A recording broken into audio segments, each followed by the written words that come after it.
अस्सलामु अलैकुम वरहमतुल्लाहि वबरकातुहू। अल्हम्दुलिल्लाहि रब्बिल आलमीन वल आक़िबतु लिल मुत्तक़ीन वस्सलातु वस्सलामु अला सय्यिदिल अंबियाइ वल मुरसलीन, अम्मा बाद। मुख्तसर हम्दो सना और दरूदो सलाम के बाद इंतहाई इज्जत और एहतराम के लायक गिरामी कदर अहबाब गिरामी, हम लोग जिस जगह बैठकर अपनी मईशत का निज़ाम चला रहे हैं, जिसे कारोबारी हिस्सा कहा जाता है, कारोबारी इलाका कहा जाता है, इस सिलसिले में मुझ समेत आप पर कुछ जिम्मेदारियां आयद होती हैं। वो जिम्मेदारियां मैंने आपके सामने जिक्र करनी है और मैंने और आपने इस बात का जायज़ा लेना है कि क्या हम वो अपनी जिम्मेदारियां अदा कर रहे हैं। अगर अदा कर रहे हैं तो फबीहा, बहुत अच्छी बात है, और अगर उसमें कमज़ोरी है तो उस कमज़ोरी को मैं भी और आप भी दूर करने की कोशिश करें। सही मुस्लिम के अंदर रिवायत है, रावी हदीस हैं सैयदना अबू सईद खुदरी रज़ियल्लाहु ताला अन्हु, बयान करते हैं कि रसूलुल्लाह सल्लल्लाहु अलैहि वसल्लम ने फरमाया, इय्याकुम बल जुलूसा फित तुरुक़ात। हमें रसूलुल्लाह सल्लल्लाहु अलैहि वसल्लम ने फरमाया, ये जो तुम रास्तों में बैठते हो ना, ये ना बैठा करो, रास्तों में ना बैठा करो। क़ालू मा लना बुद्दुम मिन मजालिसिना या रसूलल्लाह सल्लल्लाहु अलैहि वसल्लम। अल्लाह के रसूल सल्लल्लाहु अलैहि वसल्लम, हमारा यहाँ बैठना बहुत ज़रूरी है। हम यहाँ बैठकर एक दूसरे के दिल को नरम करने की कोशिश करते हैं। एक जगह पढ़ा था कि हम यहाँ कारोबार की गरज से बैठते हैं, हमने लेन देन के मामलात करने होते हैं। गो के हम शौक से नहीं बैठते, ज़रूरत के तहत बैठते हैं। आप सल्लल्लाहु अलैहि वसल्लम ने फरमाया, फ़इन अबैतुम, अगर तुम यहाँ बैठने से इनकार करते हो तो फ़अअतु तरीक़ा हक़्क़हू, ये जो तुम रास्ते में बैठते हो, इस रास्ते का हक अदा करना तुम्हारी जिम्मेदारी है। क़ालू वमा हक़्क़ुहू, अल्लाह के रसूल सल्लल्लाहु अलैहि वसल्लम, इस रास्ते का हक क्या है? आप सल्लल्लाहु अलैहि वसल्लम ने 5 बातें इरशाद फरमाई। यही हमारी आज की इस मजलिस की, आज की इस बैठक की, आज की इस मुलाकात की रोएदाद है। सबसे पहले आप सल्लल्लाहु अलैहि वसल्लम ने फरमाया, अगर तुमने रास्तों में बैठना है ना, गज़्ज़ुल बसर, अपनी नज़र को झुका के रखना है, अपनी नज़र की हिफाजत करनी है। इसको उन कामों के अंदर इस्तेमाल नहीं करना जो अल्लाह की मासियत और अल्लाह की नाफरमानी के ऊपर मबनी है। वो चाहे किसी गैर महरम की तरफ देखने के एतबार से हो, वो चाहे मोबाइल इस्तेमाल करने के एतबार से हो, किसी भी एतबार से हो, ये आंख अल्लाह सुब्हान व तआला की नाफरमानी में इस्तेमाल नहीं होनी चाहिए। उलमाए किराम ने लिखा है कि कल क़यामत के दिन अगर अल्लाह सुब्हान व तआला अकेली आंख का हिसाब ले लेना तो इंसान हिसाब नहीं दे सकता। पूरे वजूद का, पूरे जिस्म का हिसाब देना तो उससे अगली बात है। कितने करोड़ों अल्लाह सुब्हानहू व तआला ने बल्ब जोड़े हुए हैं जिनके जरिए हम ये दुनिया देखने के काबिल हैं। उसका हक बनता है कि इन लाइटिंग का बिल अदा किया जाए। वो इस सूरत में है, कुल लिल मुमिनीना यगुद्दू मिन अबसारिहिम। सूरह नूर के अंदर अल्लाह सुब्हानहू व तआला फरमाते हैं, मोमिन मर्दों से कह दीजिए अपनी नजरों को झुका के रखें। औरतों को अलग से मुखातब करके कहा, वकुल लिल मुमिनाति यगदुदना मिन अबसारिहिन्ना, औरतों से भी कह दीजिए अपनी नजरें झुका के रखें। एक मर्तबा सैयदना अब्दुल्लाह बिन उम्मे मक्तूम रज़ियल्लाहु ताला अन्हु नबी अलैहि सलाम के घर में तशरीफ लाए। आप सल्लल्लाहु अलैहि वसल्लम घर तशरीफ फरमा नहीं थे, दूसरी तरफ से आ रहे थे। सैयदा आयशा रज़ियल्लाहु ताला अन्हा के बाहर सामने आ गई। जब वो चले गए तो नबी अलैहि सलाम ने पूछा, आपने उनसे पर्दा क्यों नहीं किया? कहा, अल्लाह के रसूल सल्लल्लाहु अलैहि वसल्लम, उनको कौन सा नजर आता है? कहा, उनको नजर नहीं आता, आपको तो नजर आता है ना। दोनों तरफ से इस चीज का हुक्म है। लिहाजा सबसे पहला हक ये है कि अपनी नजर को झुका के रखना। आपने नबी इस्लाम की सीरत के बारे में पढ़ा होगा, यकीनन सुना भी होगा। आप सल्लल्लाहु अलैहि वसल्लम की सीरत के बारे में मिलता है कि आप कंवारी लड़की से भी ज्यादा शर्मीले थे। यही वजह है कि आप जब किसी के घर में जाते थे ना, दस्तक देके या दाएं खड़े हो जाते थे या बाएं खड़े हो जाते ताकि घर के अंदर नजर ना पड़े। जिस नबी का हमने कलमा पढ़ा है, क्या हमारा हक नहीं बनता कि हम अपनी नजरों की हिफाजत करें? इसलिए सबसे पहली बात यह है कि अपनी नजरों की हिफाजत करनी। आज जिस दौर से हम गुजर रहे हैं ना, यकीन जानिए ये काम नामुमकिन तो नहीं है, मुश्किल बहुत जरूर हो चुका है, लेकिन मन जद्दा वाजदा, जो इंसान कोशिश करता है अल्लाह ताला उसकी कोशिश जाया नहीं करता। नंबर 2, आप सल्लल्लाहु अलैहि वसल्लम ने फरमाया कफ़ुल अज़ा, लोगों को अजियत नहीं देनी, लोगों को तकलीफ नहीं देनी। आप बाजार के अंदर मौजूद हैं, महसूस ना कीजिएगा। हम बसा औकात रास्ते के अंदर इस अंदाज के साथ अपनी सवारियां खड़ी कर देते हैं और हम ये साबित करना चाहते हैं यहां से कोई गुजर के दिखाए। हम गुजरने नहीं देंगे, ये रास्ता यहाँ पे हमारा है। हमने अपनी दुकान खरीदी हुई है, रास्ता नहीं खरीदा।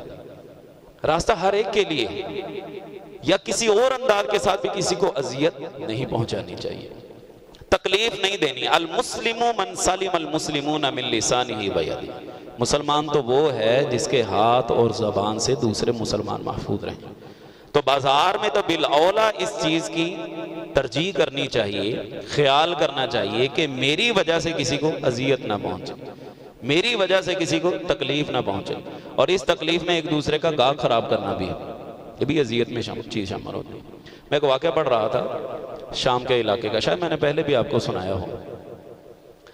वाक़या ये हुआ कि एक यहूदी आया एक मुसलमान के पास और आके उसने उसके साथ कारोबार किया, चीज़ खरीदी, क्वालिटी क्वांटिटी सारी तय हो गई।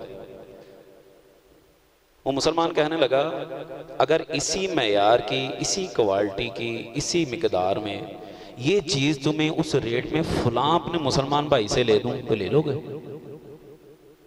कहा यार बात तुम्हारी समझ नहीं आई, जब तुम्हारे पास ये सारा कुछ मौजूद है तो तुम उसकी तरफ क्यों मुझे भेज रहे हो? कहा बात ये है, मैं सुबह से लेकर अब तक कारोबार कर रहा हूं, मेरा वो मुसलमान भाई है, उसने सुबह से कुछ नहीं कमाया, उसके बच्चे इंतजार कर रहे होंगे, घर में बैठे होंगे, अब्बा जी आएंगे कुछ लेके आएंगे, तो बेचारा खाली हाथ चला जाएगा, चलो उसका कुछ फायदा हो जाएगा।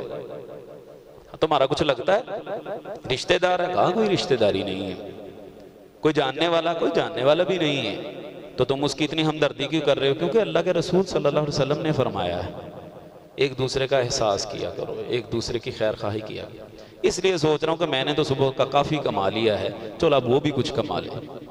कहा ये तुम्हारा इस्लाम कहता है?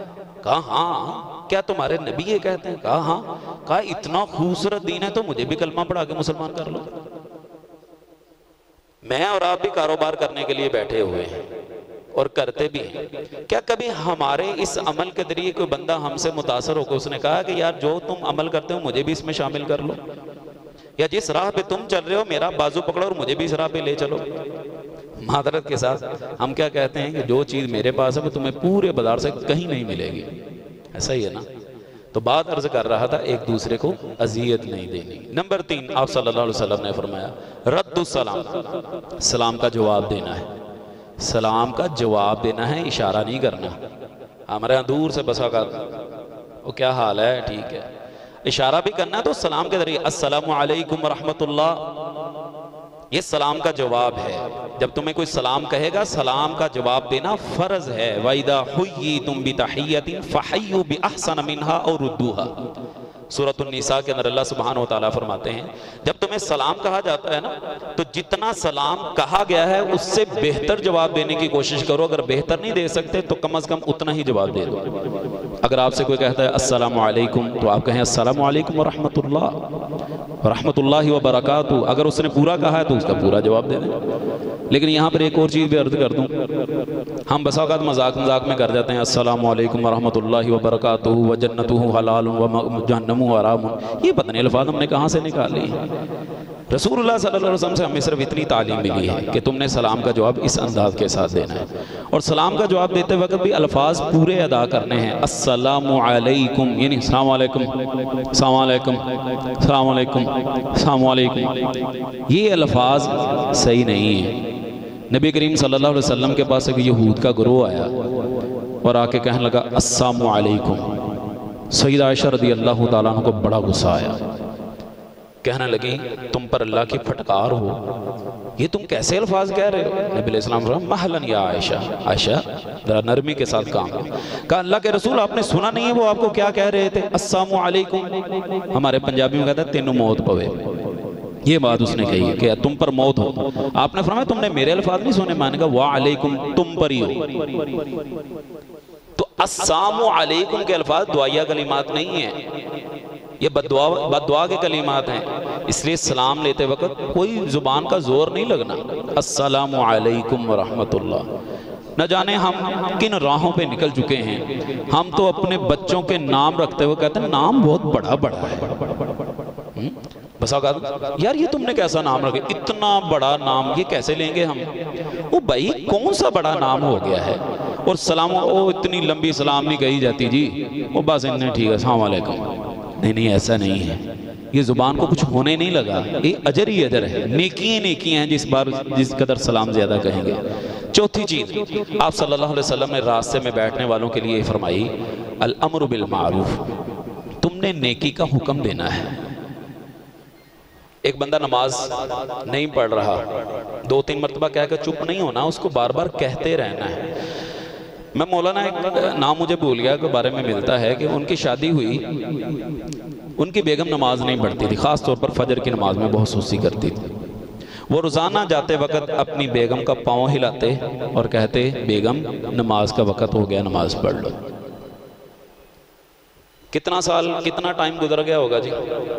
कहते हैं 9 साल का अरसा गुजर गया, मैं अपनी बीवी को रोज़ाना यही कह के जाता था, वो उठ के नमाज नहीं पढ़ती थी। 9 साल बाद अल्लाह सुब्हानहू व तआला ने उसके दिल पर ऐसा नक्श किया कि वो फजर तो दूर रही, उसके बाद वो तहज्जुद भी पढ़ना शुरू हो गई। तहज्जुद के बाद फजर पढ़ती, फजर पढ़ने के बाद इशराक पढ़ के लेटा करती थी। आपका काम है कहते रहना, कहते रहना। पिछले दिनों के मजलिस में बैठे हुए थे, एक आदमी कहने लगा फलां चीज़ की बड़ी एडवर्टाइजिंग होती है। कहा इसको अब तो इसको ज़रूरत नहीं रही, बड़ा उसका इश्तिहार चलता। कहा उसको अब भी इश्तिहार की ज़रूरत रहती है। सब्जी के ऊपर पानी लगाने वाला पानी लगाता रहे तो वो तरोताज़ा नज़र आती है, वगरना वो फीकी नज़र आने लग जाती है। और ये भी बात याद रखिए, उलमाए किराम ने लिखा है कि नमाज का हुक्म देते रहना, तलकीन करते रहना, ये रिज़्क़ की कुशादगी का ज़रिया है। अल्लाह सुब्हानहू व तआला फरमाते हैं ना वअमुर अहलका बिस्सलाति वस्तबिर अलैहा ला नसअलुका रिज़्क़ा नहनु नरज़ुकुक। यहाँ से इस्तदलाल किया है कि अपने घर वालों को, अपने मिलने जुलने वालों को नमाज की तलकीन करते रहना, ये रिज़्क़ की कुशादगी का दरिया है। लिहाजा बाजार में बैठने के लिए जहाँ भाई 3 मैंने जिक्र किए, चौथी क्या है, नेकी का हुक्म देना। और 5वीं और आखिरी चीज़ है वन्नहयु अनिल मुनकर, अगर किसी को गलत काम करते देखना है तो उससे उसको रोकना भी है। और ये बात याद रखें, गलत काम पर रोकना ये हमारी जिम्मेदारी है। अंबिया की सुन्नत तो है ही है, ये हमारी जिम्मेदारी भी है। कुंतुम खैरा उम्मतिन उखरिजत लिन्नास तअमुरूना बिल मारूफ व तनहौना अनिल मुनकर। तुम्हें अल्लाह ने पैदा ही इस काम के लिए किया, तुमने नेकी का हुक्म देना, गुनाहों से रोकना है। ये नहीं कहना जितने कोई लगा रहे सानू की नहीं, ये सानू की नहीं, इसका जवाब देना अल्लाह सुब्हानहू व तआला के दरबार में। एक चीज मुझे नजर आ रही है वो गलत है, मैंने उसको रोकना है। उसके 3 स्टेप शरीयत ने बताए हैं। नंबर 1, उसको हाथ से रोकना है। अगर हाथ से नहीं रोक सकते तो ज़बान से रोकें, बड़े अच्छे तरीके से, बड़े धीमे तरीके से, प्यार और मोहब्बत के जरिए। ऐसा अंदाज नहीं इख्तियार करना जिसकी वजह से वो और ज़्यादा दूर हो जाए। जैसे शेख इब्न बाज रहमतुल्लाह के बारे में मिलता है ना, एक बंदा उनके पास आया, वो सिगरेट पीता था, स्मोकिंग करता था। अब आपको पता स्मोकिंग करने वाले के मुंह से स्मेल बड़ी अजीब आती है। तो जब वो उनके करीब हुआ ना, तो उन्होंने अतर निकाल के दिया, कहने लगे ये जो तुम्हारे मुँह से खुशबू आ रही ना, ये उससे बेहतर है। अब समझने वाले फौरी तौर पर समझ आएगा। अब उसे कहना कितनी गंदी बू आ रही है तेरे मुंह से, साइड पे हो जाइए, ये तरीकाकार नहीं है। अच्छे अहसन तरीके के साथ उसको गुनाह से रोकना है, बुरे काम से रोकना है। बस ये चंद गुजारिशात थी जो मैंने आपके सामने पेश करनी थी। नंबर 1 क्या है जी, अपनी नज़र की हिफाजत करनी है। नंबर 2 क्यों जी, नंबर 2 सलाम का जवाब देना। नंबर 3 अजियत नहीं देनी। नंबर 4 नेकी का हुक्म देना। 5वां काम गुनाह से, गलत काम से रोकना है। अल्लाह मुझे भी आपको भी अमल की तौफीक अता फरमाए।